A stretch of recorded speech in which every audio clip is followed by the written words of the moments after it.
ଝିଅର ପ୍ରଥମ ଜନ୍ମଦିନ ପାଳନ କରିବାର 5 ମିନିଟ୍ ଭିତରେ ମାଟିରେ ମିଶିଗଲା ଘର, ଚାଲିଗଲା 15 ଜଣଙ୍କର ଜୀବନ।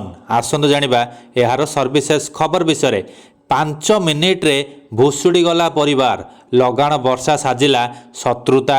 ଝିଅର ଜନ୍ମଦିନ ପାଇଁ ଖୁସି ମନାଉଥିବା ପରିବାରର ଖୁସି ନିମିଷକରେ ଉଭେଇଗଲା। ଏବେ ରହିଯାଇଛି ସେହି ଶେଷ ଫଟୋ ଓ ପୁଳାଏ ସ୍ମୃତି।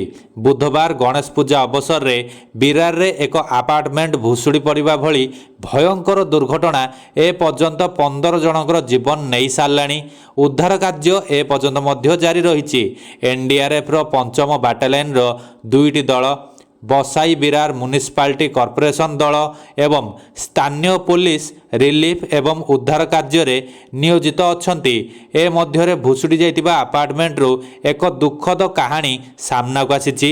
ବିରାରର ପୂର୍ବର ବିଜୟନଗରରେ ଥିବା ଜୋୟାର ପରିବାରର ସେମାନଙ୍କର ଝିଅ ଉତ୍କର୍ଷାର ପ୍ରଥମ ଜନ୍ମଦିନ ପାଳନ କରୁଥିବା ସମୟରେ ଏହି ଦୁର୍ଘଟଣା ଘଟିଥିଲା। ଜନ୍ମଦିନ ପାଳନ ପାଇଁ ପରିବାର ଘର ସଜାଇଥିଲେ, କେକ୍ କାଟିଥିଲେ ଏବଂ ଖୁସିର ମୁହୂର୍ତ୍ତଗୁଡ଼ିକୁ ଫଟୋରେ କଏଦ କରିଥିଲେ ଏବଂ ଫଟୋଗୁଡ଼ିକୁ ସେମାନଙ୍କ ସମ୍ପର୍କୀୟମାନଙ୍କୁ ମଧ୍ୟ ପଠାଇଥିଲେ। କିନ୍ତୁ କେକ୍ କାଟିବାର ମାତ୍ର 5 ମିନିଟ୍ ପରେ ରମାବାଇ ଆପାର୍ଟମେଣ୍ଟର ପଛ ଭାଗ ଭୁଷୁଡ଼ି ପଡ଼ିଥିଲା। ଏହି ଦୁର୍ଘଟଣାରେ ଉତ୍କର୍ଷା ଏବଂ ତାଙ୍କ ମା ଆରୋହୀ ଜୋୟାଲଙ୍କ ମୃତ୍ୟୁ ହୋଇଥିବା ଜଣାପଡ଼ିଛି। ଏପର୍ଯ୍ୟନ୍ତ ତାଙ୍କ ପିତା ଓମକାର ଜୋୟାଲଙ୍କର କୌଣସି ପତ୍ତା ମିଳିପାରି ନାହିଁ ବୋଲି କୁହାଯାଉଛି। ଦୁର୍ଘଟଣା ପରେ ତୁରନ୍ତ ଏନ୍ଡିଆର୍ଏଫ୍ ଦଳ ପହଞ୍ଚିବା ପୂର୍ବରୁ ସ୍ଥାନୀୟ ନାଗରିକମାନେ ସାହସ ଦେଖାଇ 7 ଜଣଙ୍କୁ ଭଗ୍ନାବଶେଷରୁ ସୁରକ୍ଷିତ ଭାବରେ ଉଦ୍ଧାର କରିଥିଲେ।